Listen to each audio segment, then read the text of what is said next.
What's up, Sales RXers? Look, with outbound conversion rate benchmarks being as low as 3%, it's no secret that it's really tough right now for a lot of sellers. And if you're an individual contributor or a senior leader in marketing, RevOps, sales, any role that has a revenue related metric that you have to attain, it's time to find a better pipeline channel. So, what's better than selling to someone who doesn't know you or your product? Selling to someone who does. This is where Champify comes in. Champify monitors key contacts at accounts like champions, post-sale sponsors, admins, heavy users, and they enrich that data to detect job changes, determine relevancy for outreach, and then assigns and alerts reps with those newly assigned leads. So if you haven't tried out Champify yet, you need to give it a shot. Stop spinning your wheels with outbound heavy sales motions and start selling to people you've already sold to. You can click the link below in the show description for an extended proof of concept and free data test from the team at Champify. What you'll do is click podcast in the How Did You Hear About Us section. Let them know that the Sales RX podcast sent you so they know who to give the VIP treatment to. Now let's jump into today's episode.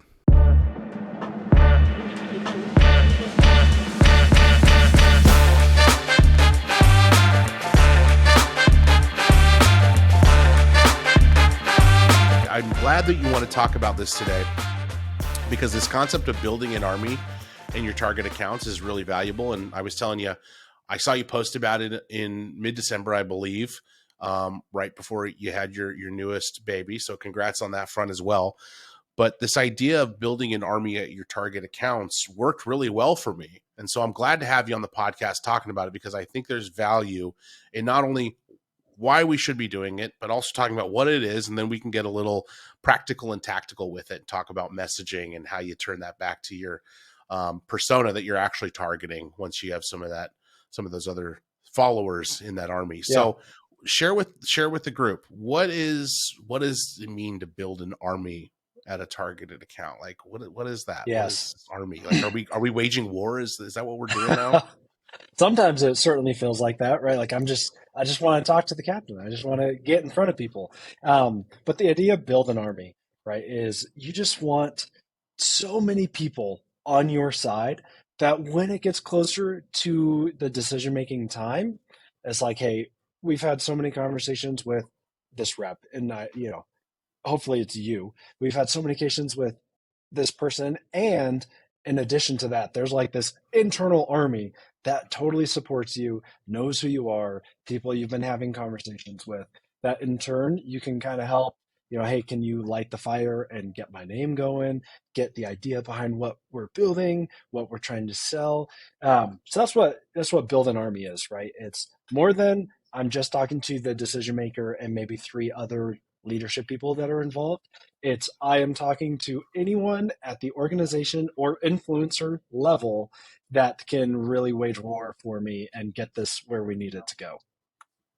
And why is this important? Why does it matter? Like, that's time consuming, man. If I'm a sales rep, I'm like, that's time consuming. That's a lot. I just want to, hey, Junior's my decision maker. Let me just target Junior. If I put him through the sequence and he responds, great. If not, we'll dump him in the queue and somebody will reach back out to him in 3 months. Why should I take the time to go find these other people and connect with them and have this approach? What are some of the returns I could be looking at here?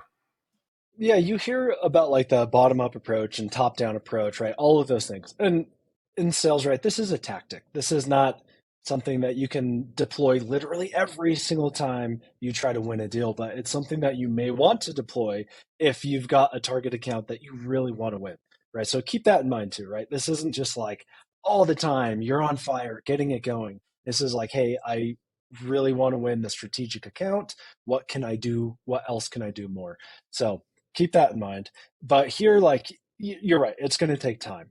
But the value is it's way easier if I've prospected into Chet and Chet is like, hey, let's meet. Now I have approval. I've got approval from the organization. I've got the approval from the decision maker or someone at the leadership level. I can now take that approval and go downhill, right? I can message SDRs. I can message account executives. I can message the end users, right? Maybe you sell MarTech, right? Well, maybe it's not the director of marketing, VP of marketing they're going to make the decision. But then, you got your SEO people. Well, they might have some influence too. And your messaging to them is super easy. Like, hey, I'm chatting with Chet on Friday. Thought it would be worth it for us to meet. And when you say that kind of lingo, if you're my manager, I'd be more likely to accept a meeting from someone that you're going to meet with, almost as if you've given them approval to go ahead and reach out, right? And that's the idea is, okay, I'm meeting with the VP of sales, and this is an account that I really want to win. Maybe I've already had meetings with them. Maybe this is the first. Either way, I'm going within the organization. I'm going as low as I can. I'm going to the mid level. I'm going to the director level. And I'm saying, meeting with Chet, would love to pick your brain on what I'm going to, proposition him with, or would love to get your ideas on demo production, right? Like demo production, something that I talk a lot about that resonates really well with account executives. So I can start conversations there, but I just want to talk to as many people as I can. Yeah. And it's, I think it's also really important because it's a good way to get additional people on copy without going over someone's head or getting in on the floor where somebody would respond if you're doing the bottoms up approach, right? I could see definitely like if you're Yeah. targeting VPs of sales and they're not responding, so you're talking to the director of sales.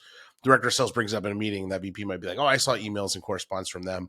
They must be just trying to talk to anybody who will talk to them.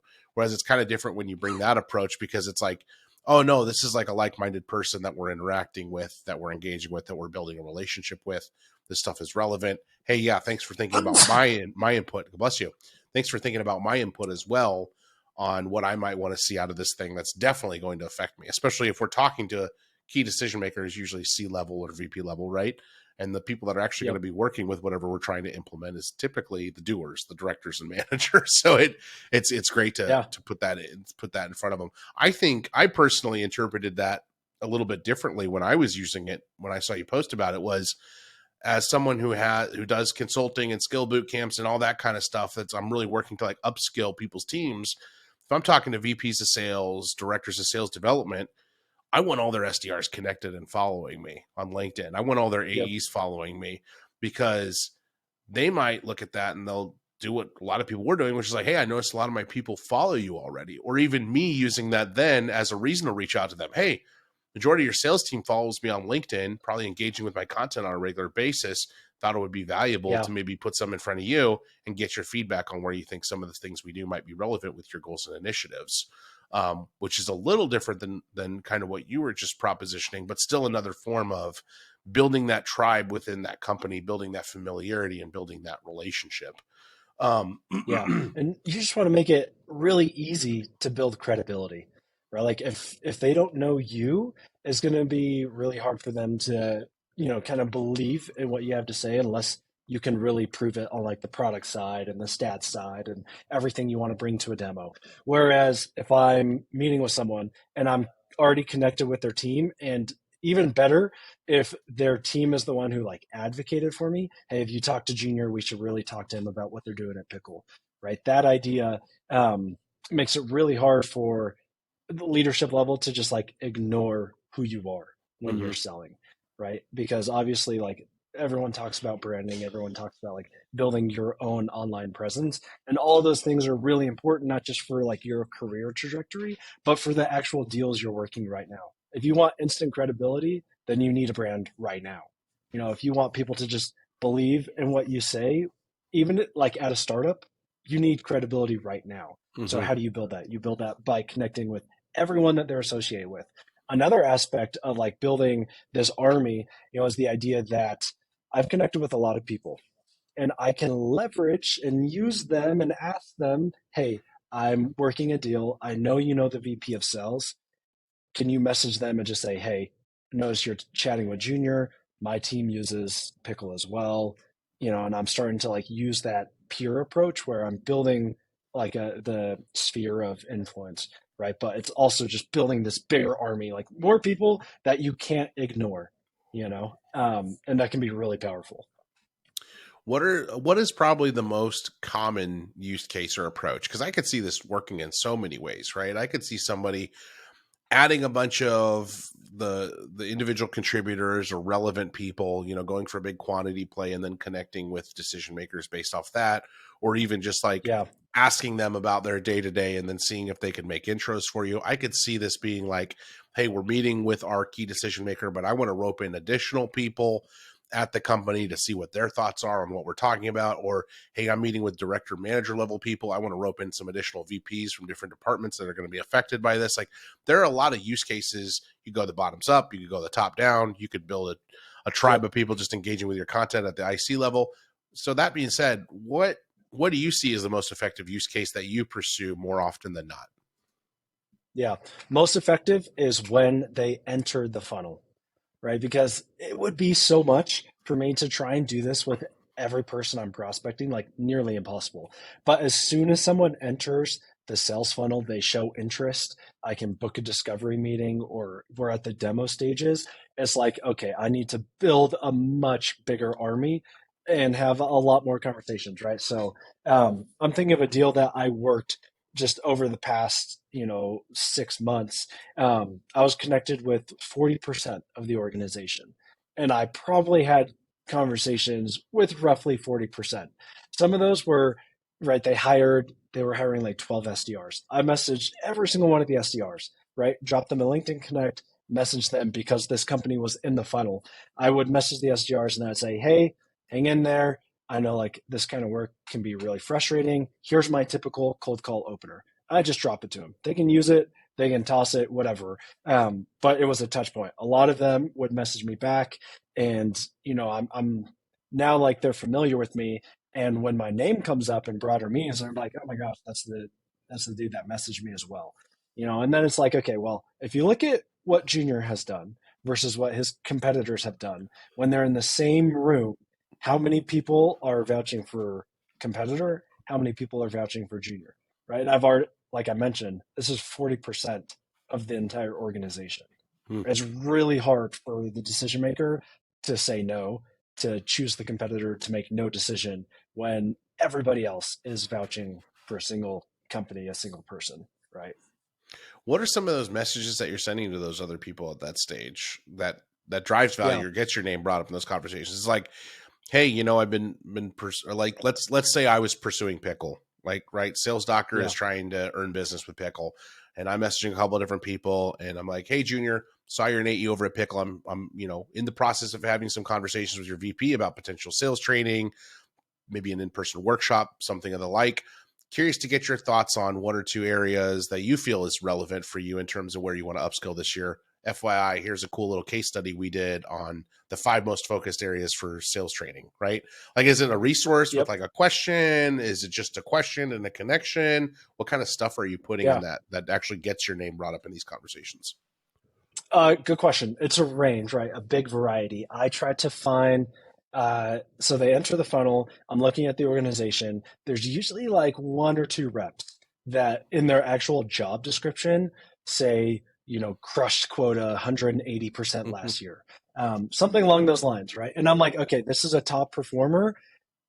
They likely have a little bit more influence as compared to someone who may be like 3 months within the organization. Yeah. So those I'm like targeting with something very specific. It's like, hey, so and so, I'd love to take you to lunch, learn about kind of like your sales progression. Like Utah is a little bit more niche, right? Smaller. A lot of people in the Utah sales team, we know each other. So that approach works really well. If I wasn't able to take him to lunch, I would still be messaging that person, be like, hey, what's working over there? Would love to start a conversation. Also, I'm trying to sell, a name drop their VP. Like, but that's a conversation for another time. Like seller to seller, it's not like I'm trying to play them. They get what I'm doing. They Mm-hmm. understand, but that doesn't mean they don't want to talk because they do want to know what's working for me. I'd love to know what's working for them.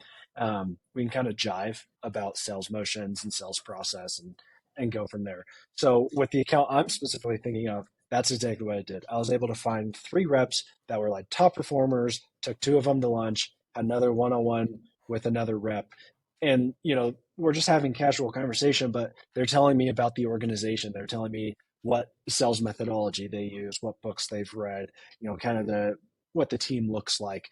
And I can use all of that information when I'm meeting with the VP of sales and other directors and enablement people to just understand the accounts at large. And like I said, I'm not doing this before they enter the funnel as much, but as soon as they hit the funnel, it's go time. I'm building an army. I'm doing, the most that I can to ensure success. Yeah. That's really cool, man. I like that. I love it. He's got more energy than any man I've ever met who just had a baby a couple weeks ago. So he is rocking it on the podcast, man. Junior, what is something, man, if you caught me a few weeks after having a baby, I'd be like, what? Wait, we're recording? Huh? Like, you're here, like, bringing the heat, man. I love it. What's something I haven't asked you that you think is relevant to share when we're talking about this conversation, when we're in this conversation talking about, how to build an army and building an army at your accounts? Yeah.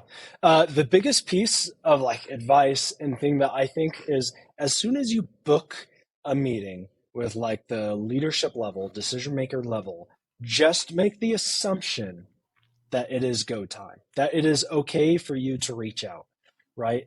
And then as you go out and reach out, just be very direct. I'm meeting with Chet on Friday, would love to pick your brain, right? Like that is the VP of sales. They know who you are. They've been working with you. They're on your team, right? But as soon as I get that meeting booked, I'm making the assumption that I have access to whoever I want, not necessarily whenever I want, right? But I have access and I'm going to go. And I am, right? I'm showing up in a big way and people can't get rid of me. That's awesome. I love it. Junior, where can people connect with you and how do they get in touch? Yeah, I'm on LinkedIn. I try and make myself accessible, right? Drop me a connect. Feel free to message me. I feel like I don't miss messages. I'm pretty good about it. So if you drop me and you're like, hey, I've got a couple of ideas or questions you want to throw my way, more willing, to take some time and chat with people. So. And plug your podcast. You have a podcast, right? Is that still, you guys are still going strong? Yes, we're still going strong. What are we like? Yeah, 40 episodes deep. It's called How I Deal. Co-host is Taylor Dahlem, also here at Pickle. But we talk through a single deal with an account executive, how they won, what it looked like, walking from, the good, the bad, the ugly, whatever that phrase is. But it's great. So come tune in. Yeah, I'll have to show up when I close one of these deals from this Army principle that I've been using for the last couple of weeks. We can walk through the deal about how the Army principle worked. Love it, man. That's been great. Thank you for everybody that tuned in, all the Sales RXers out there, first-time listeners and return listeners for tuning in. Junior, thank you for spending some time with us. We appreciate your insights, and we'll catch everybody on the next one. Awesome. Thanks, Jeff.